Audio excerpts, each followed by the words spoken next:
네, 반갑습니다. 저는 지금 맵플러스에서 더 퍼블릭 투자자문의 투자 상품인 26%와 컴파운드 26%를 운용하고 있는 김현수 운영력이라고 합니다. 일단 본격적으로 발표를 시작하기 앞서서 동영상을 몇 개 보여드리려고 합니다.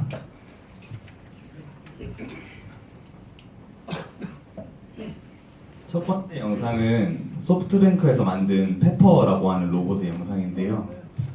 영상을 일단 한번 보시죠.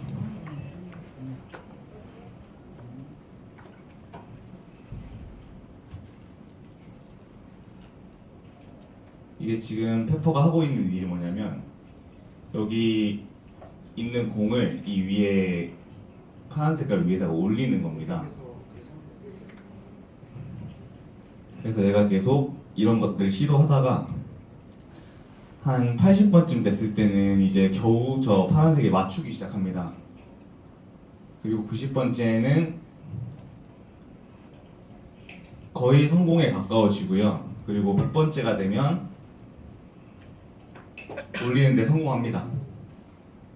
그래서 이후에 하는 모든 실험에서 페퍼는 보시면 단 한 번도 실패하지 않는 모습을 보여주고 있습니다.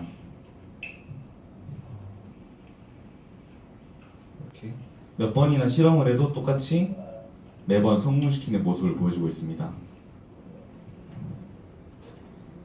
여기까지 페퍼의 영상이었고, 두 번째 동영상은 구글에서 만든 아틀라스라는 로봇의 영상입니다. Should I be afraid of you?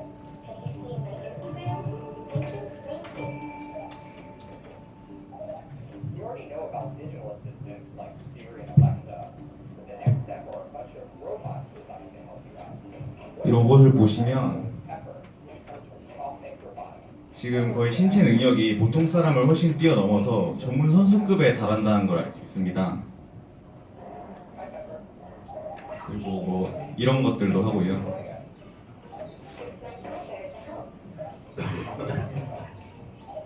My name is Pepper. I was born on robot and I 1.7 meters tall. I was born in sausage, Louisiana. 심지어는 백덜블링까지 합니다. Questions to the answer. Why do they call you Pepper?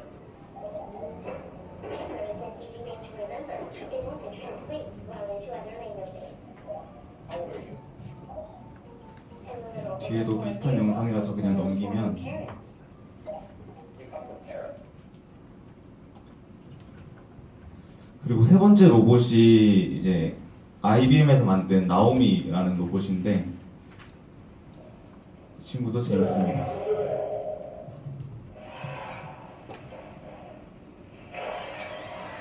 이번엔 슈이퍼가 어렵게 탑을 쌓았습니다. 그런데 엉뚱한 명령이 떨어집니다.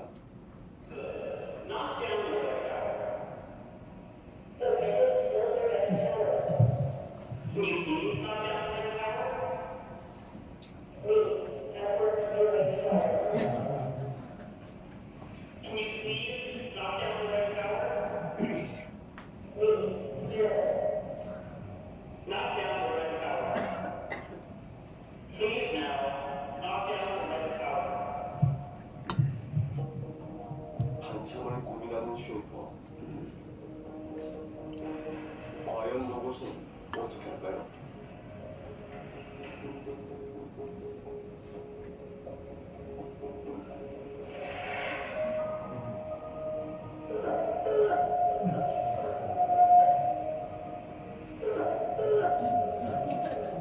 울음을 터뜨리며 마지막 항변을 해보는군요.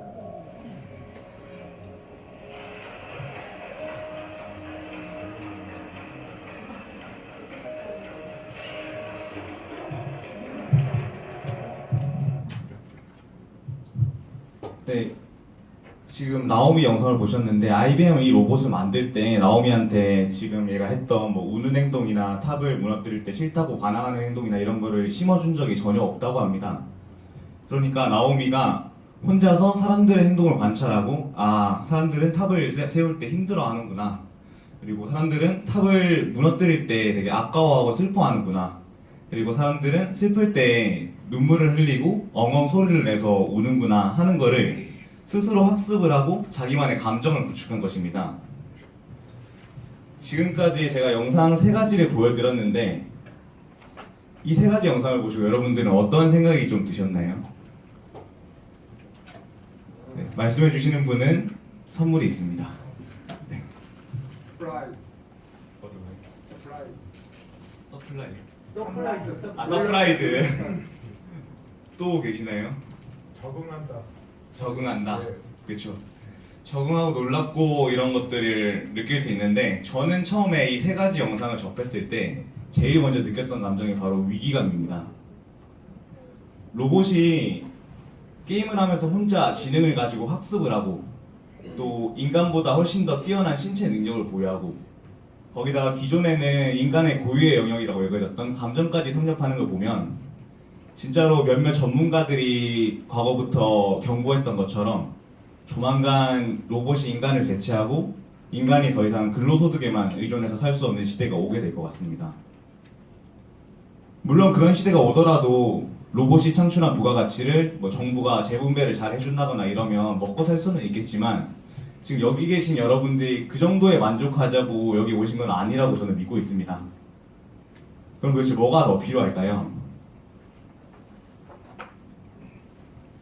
지금 보고 계시는 이 차트는 여러분들도 아주 잘 알고 계시는 구글의 모여서 알파벳의 장기 차트입니다. 로봇이 인간을 대체해 나갈 때 가장 큰 돈을 버는 건 결국에는 그 로봇을 만든 인간들입니다. 그게 바로 이 구글이고 IBM이고 소프트뱅크인 것입니다. 새로운 시대가 당도했을 때 결국 저희가 살아남을 수 있는 방법은 이들과 한 배를 타는 것밖에 없습니다. 그걸 위해서 가장 쉽고 확실한 방법이 바로 이런 기업들에 투자하는 것입니다. 그렇게 함으로써 저희는 이런 기업들이 만들어 나가고 있는 세상의 변화에 동참할 수 있고 또 덤으로 돈도 벌 수 있게 되는 것입니다. 그래서 저를 비롯한 저희 회사 직원분들도 매일매일 하는 게 이렇게 세상을 바꿔나가는 기업들을 찾아내고 이들을 분석하고 이들에게 투자하는 것입니다. 네, 그럼 본격적으로 발표를 시작하겠습니다. 제 발표 순서는 회사 소개를 간단히 드린 뒤에 저희 회사 투자 철학을 말씀드릴 거고요. 이후에 저희 대표님이 나오셔서 시황 전망을 말씀해 주시고 Q&A 세션을 진행할 예정입니다. 제 발표 시간과 대표님의 발표 시간은 각각 15분 정도로 예상이 됩니다.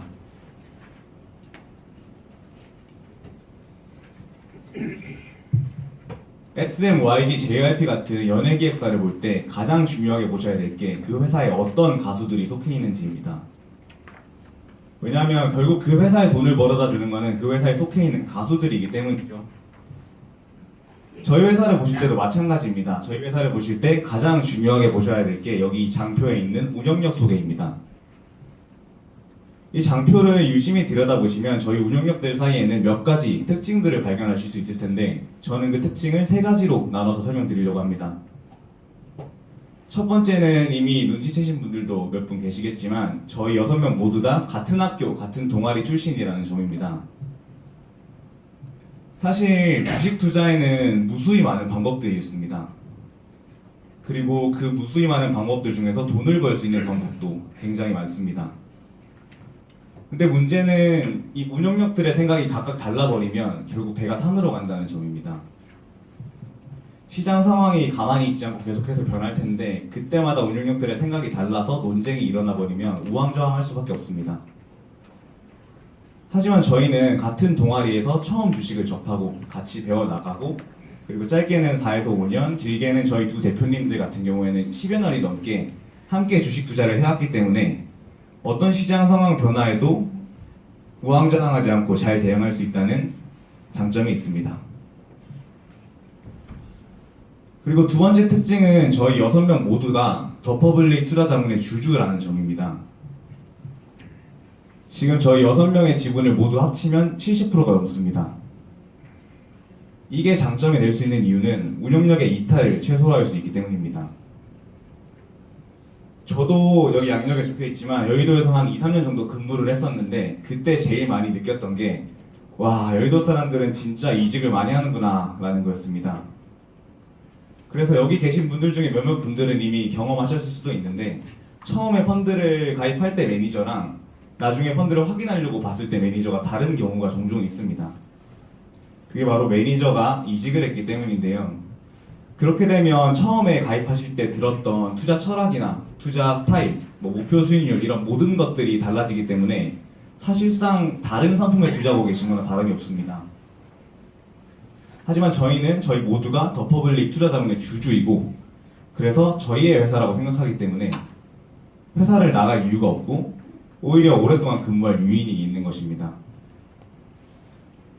그리고 세 번째 특징은 저희 회사를 설립하신 두 대표님을 제외한 나머지 4명의 운영력 모두 저희 회사 인턴 출신이라는 점입니다. 저희 모두 예전에 한 반년 정도의 인턴 기간을 거친 후에 각자 해외 연수를 가든 아니면 여의도를 가든 아니면 대기업을 가든 서로 다른 곳에 가서 공부를 하다가 결국에는 여기 더퍼블릭 투자자문에 다시 모이게 됐습니다. 이렇게 뿔뿔이 흩어졌다가 결국에는 다시 모이게 된 것은 어떻게 보면 더퍼블릭 투자자문이라는 회사만큼 주식을 즐겁게 할 수 있는 곳이 없고 그리고 주식을 잘하는 하우스가 없다는 것에 대한 반증이 아닐까 생각합니다. 이외에도 저희가 같이 주식 투자를 즐겁게 할 수 있는 건 수많은 공통점들이 있기 때문인데 그 중에 하나가 바로 책을 굉장히 좋아한다는 겁니다.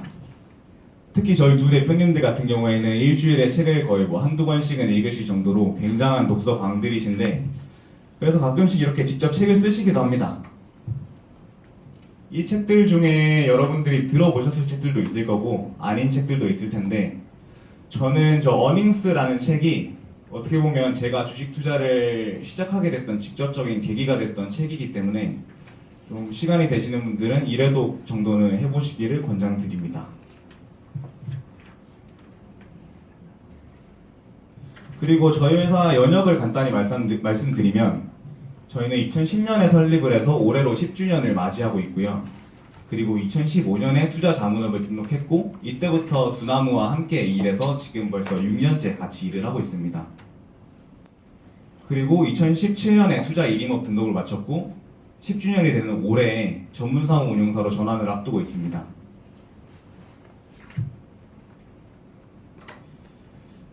지금 여기 앉아 계신 분들도 그렇고 저희 회사 직원분들도 그렇고 저도 그렇고 우린 주식 투자를 좋아하는 사람들이라면 누구나 아마존, 애플, 구글, 넷플릭스, 페이스북 같은 100배짜리 주식을 찾고 싶어 합니다. 그리고 사실 조금만 운이 좋으면 누구나 그런 주식을 찾아낼 수 있습니다. 하지만 정말로 그런 주식들로 100배의 수익을 올리기 위해서는 운 이상의 다른 어떤 것이 필요합니다. 저는 그게 바로 이 투자 철학이라고 설명드리고 싶습니다. 이름만 들어도 설레고 좋은 주식인 것 같고 위대한 기업인 것 같은 아마존도 처음부터 탄탄대로를 걸었던 것은 아닙니다. 시작은 화려했습니다. 아마존은 1997년에 1.5불로 상장해서 단 2년 만에 주가가 100다블이 납니다. 하지만 그로부터 3개월 만에 주가는 반토막이 나서 반토막이 났습니다. 물론 그 뒤로 3개월 만에 다시 주가가 더블이 오르면서 다시 정고점을 회복하긴 했지만 그 직후에 닷컴 버블이 터지면서 주가는 10분의 1 토막이 납니다. 그리고 아마존의 주가는 그때부터 300배가 넘게 올라서 지금 아마존의 주가는 1800불이 넘습니다. 만약에 운이 진짜로 좋았다고 해서 아마존을 1.5불에 샀다고 해도 아마존이 닷컴 버블 동안 10분의 1 토막이 나는 동안에도 그 주식을 계속 들고 있기는 힘들었을 것입니다.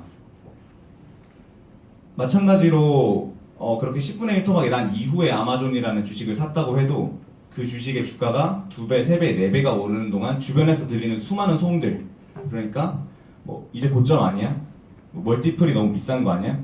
이 기업이 진짜로 경쟁력이 있는 거야? 이 산업이 진짜로 성장을 계속 하는 거야? 라고 하는 수많은 소음들을 뚫고 이 기업이 300배가 나는 동안 들고 있기는 더더욱 힘들었을 것입니다. 이렇게 주가가 반토막, 10분의 1 토막이 날 때도 그 기업의 경쟁력을 믿고 버틸 수 있는 근거, 그리고 기업의 주가가 2배, 3배, 4배가 오를 때도 아직까지 이 기업의 주가는 내가 생각하는 내재 가치에 도달하지 않았다고 판단할 수 있는 근거, 이 두 가지 근거가 저는 투자 철학으로부터 비롯된다고 생각합니다. 그래서 일주일에 한 번씩 저희가 개최하고 있는 종목회의에서도 가장 중요한 주제가 뭐 이 기업의 다음 분기 실적이 100억이냐 110억이냐를 따지는 게 아니라 이 기업이 정말로 우리의 투자 철학과 맞기 때문에 시장 상황이 어떻게 변하더라도 이 기업을 믿고 가져갈 수 있을지에 대한 고민입니다. 그럼 지금부터 저희의 투자 철학을 공개하도록 하겠습니다. 네, 저희 투자 철학은 이 장표 하나로 설명드릴 수 있습니다. 바로 요약하자면 시간을 우리 편으로 만들어줄 기업에 집중 장기 투자하자라는 것입니다. 그걸 위해서 저희는 4가지 조건을 내걸고 있는데 지금부터 그 4가지 조건을 하나하나 간단히 설명을 드리도록 하겠습니다. 첫 번째, 메가 트렌드입니다. 메가 트렌드는 일시적 유행에 그치는 게 아니라 한 시대를 풍미할 정도로 장기적이고 강력한 트렌드를 의미합니다. 샤오미의 레이진 회장은 이런 말을 한 적이 있습니다. 태풍의 길목에 서 있으면 돼지도 하늘을 날 수 있다. 아무리 작고 경쟁력이 구축되지 않은 기업이라고 해도 뒤에서 메가 트렌드라는 순풍이 불어오면 그 기업의 실적은 성장할 수밖에 없습니다. 그래서 저희 회사의 포트폴리오에 있는 모든 종목들은 이렇게 장기적이고 강력한 메가 트렌드를 보유하고 있는 종목들로만 구성됩니다. 그리고 두 번째, 헤게모니입니다. 헤게모니는 기업의 경쟁력으로 설명할 수 있습니다. 아까 들었던 하늘을 나는 돼지 사례를 잠깐 다시 가져와 보면 태풍이 불면 원래 하늘을 날 수 없었던 돼지도 하늘을 날 수 있게 되지만 원래 하늘을 날 수 있었던 새는 더 높이 그리고 더 멀리 날 수 있게 될 것입니다. 그리고 태풍이 한바탕 지나간 후에도 돼지는 결국 무거워서 바닥으로 떨어지겠지만 새는 더 멀리 계속해서 날아갈 수 있습니다. 이렇게 태풍이 부는지 아닌지를 확인하는 것도 중요하지만 그 태풍 속에 있는 기업이 돼지인지 새인지를 구별하는 것도 굉장히 중요한 과정입니다.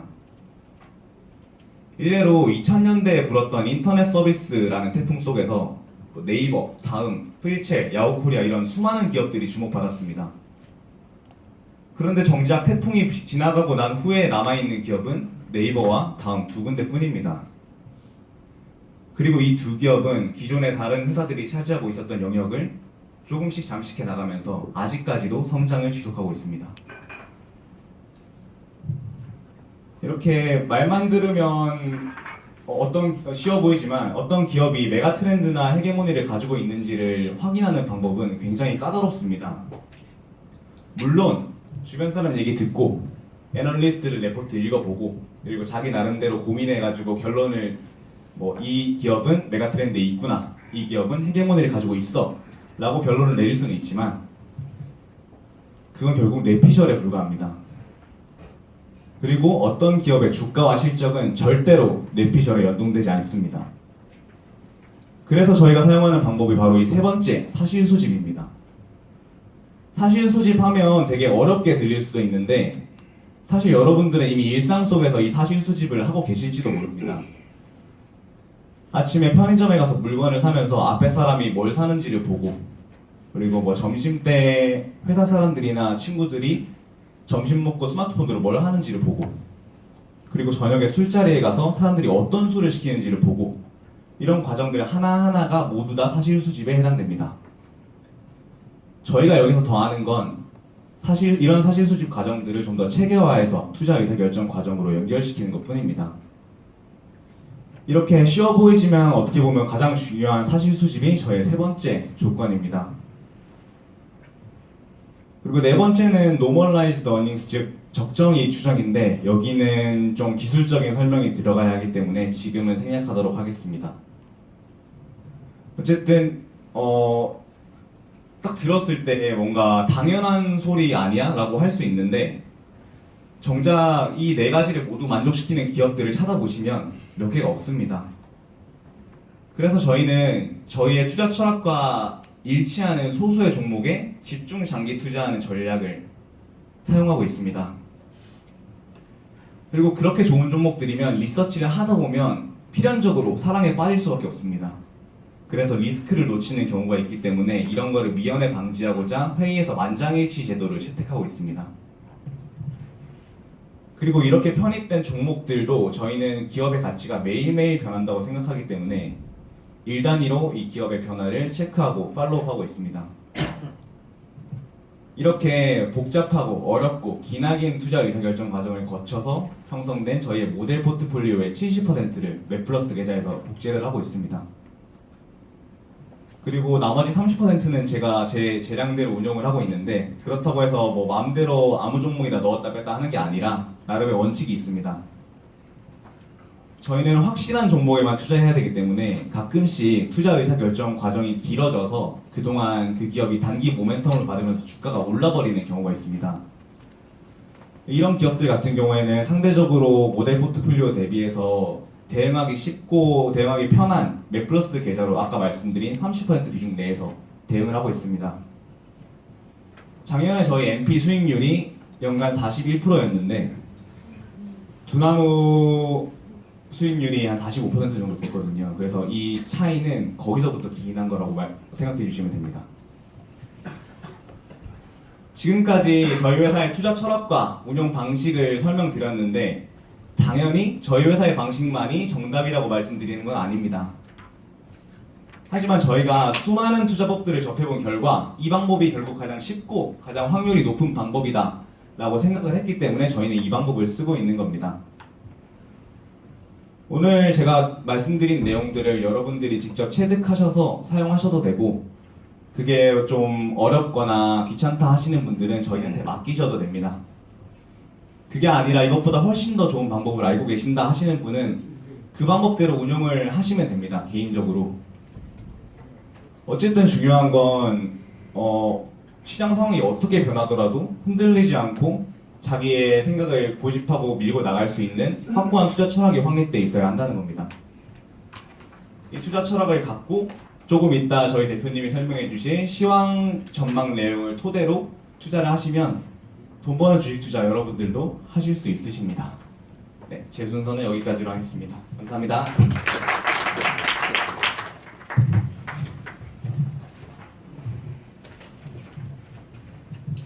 말을 너무 잘하죠. 예. 저는 이만큼 잘하는지 모르고 마케팅을 저만 다녔는데, 저는 이제 주식만 하고 마케팅을 이제 김 매니저 보내야 될 것 같아요. 저도 많이 이렇게 적으면서 배웠고요. 저는 사실 이런 중요한 내용 말고 조금 가벼운 내용들을 말씀드리려고 하고요. 저희 회사는 거시경제라든지 주식시장 전망을 사실 잘하는 하우스는 아닙니다. 종목쟁이들이기 때문에 주식시장이 아무리 안 좋아도 주가가 오르는 주식들이 있거든요. 그래서 2배가 오르는 주식들은 1년에 4, 50개씩은 나옵니다. 2,000개 종목 중에. 그 중에 한두 개만 잘 찾아도 저희 같은 수익률을 낼 수 있다 이렇게 생각하고 있고, 다만 주식시장 전망을 제가 하는 이유는 뭐냐면 한 1년 반에서 2년에 한 번씩 하거든요. 그렇게 하면 맞출 확률이 좀 올라가는 것 같아요.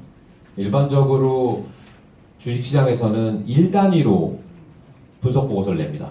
오늘은 이래서 코스피가 올랐고 지난주엔 이랬으며 다음 주에 코스닥은 이럴 것이다. 그런데 예측을 많이 하면 많이 할수록 확률이 떨어지게 되거든요. 제가 이제 좋아하는 나심 탈레브라는 사람이 있는데 그분 책에 보면 그런 얘기가 나옵니다. 주식을 왜 장기 투자를 해야 되느냐. 장기 투자하면 돈 번다 이런 얘기를 하려는 게 아니고, 돈 벌어서 결국에는 우리가 삶을 윤택하게 해야 되는 거잖아요. 그 마음에 달려있다 이런 얘기를 하는데 무슨 얘기냐. 내가 예를 들어서요, 오늘 이제 어떤 주식을 샀습니다. 내일 9시에 샀어요. 사고 나서 그것을 주가가 올랐는지 내렸는지 1분에 한 번씩 확인한다고 해볼게요. 그러면 그 기업 가치라든지 그 시장 전망과는 상관없이 주가는 단기적으로 오르내리기 때문에 주가가 1분 후에 확인했을 때 오를 확률, 내릴 확률은 5대 5입니다. 그런데 그거를 하루에 한 번 확인하면 51대 49 정도 되고요. 일주일에 한 번, 한 달에 한 번 하게 되면 55대 45 정도 되고요. 1년에 한 번 확인하고 3년에 한 번 확인하게 되면 7대 3이 되는 거예요. 근데 저희는 주식시장 차트를 볼 때 올라 있으면 기분이 좋고 떨어지면 기분이 나쁘잖아요. 그렇기 때문에 좋은 주식을 사놓고 매번 들여다보면 아무리 좋은 주식이라고 해도 기분 나쁠 확률이 50%니까 돈을 잘 못 벌고 내 몸만 축나는 거예요. 그래서 제가 주식시장 전망을 할 때는 정말 어떤 큰 확신이 있기 때문에 하는 경우가 많습니다. 그래서 이런 전망을 제가 지난 8월쯤에 내놓은 자료고요. 지금 한 5개월 지났지만 아직도 효용이 있는 논리들이다라고 생각해서 말씀드리려고 합니다. 제가 가장 좋아하는 투자자는 필립 피셔라는 분입니다. 근데 그 필립 피셔라는 분의 아드님께서도 지금 훌륭한 투자자예요. 그분이 이제 무슨 얘기를 했냐면 강세장의 초기 수익률은 강세장 수익률의 많은 부분을 차지한다. 그렇기 때문에 놓쳐서는 안 된다. 두 번째는 강세장 초기 수익률은 약세장 막판 하락을 압도한다. 라는 얘기를 합니다.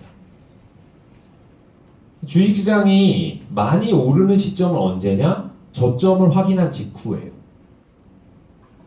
그런데 사람들은 그것까진 알지만 나는 내가 저점을 잡을 수가 없다라는 생각 때문에 오른 다음에 투자해야지 이렇게 생각하는 거죠. 왜냐하면 그때까지 떨어지는 게 무섭게 떨어지니까. 근데 실제로는 그걸 무서워할 필요가 없다는 거예요. 통계적으로 약세장 막판에 떨어지는 것보다 저점 확인하고 올라가는 게 훨씬 크다라는 겁니다. 내가